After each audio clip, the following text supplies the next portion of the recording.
হরে কৃষ্ণ বন্ধুরা, আজকে সনাতন ধর্মের আমি ২-৪টে গোপন তত্ত্ব কথা বলবো। তোমরা অবশ্য মিলিয়ে নেবে, তবে যত মত তত পথ। এটা মানা বা না মানা যার যার নিজস্ব ব্যাপার।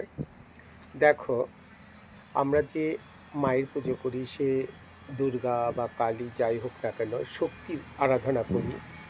সেখানে বলা হচ্ছে বলির কথা। তো বলির কথা বলা হয়েছে, তো যদি সে জগতের মা হয়, মা কখনো সন্তানের রক্ত পান করতে পারে? সন্তানের মাংস খেতে পারে? এটা মানব শরীর আকৃতির কোনো মাই যদি না পারে, তাহলে ত্রিলোকের মা জগৎ মাতা সে কখনো সন্তানের রক্ত পান করতে পারে? কখনো নয়। এটা মেনে নেওয়া যায় না।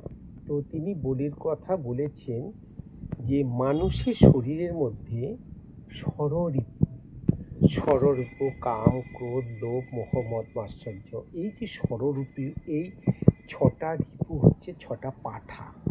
ঠিক আছে, মানে এদের মধ্যে অত্যন্ত সামাজিক এবং ধর্মীয় সমস্ত কিছুর মধ্যেই বৈরিতা দেখা দেয়।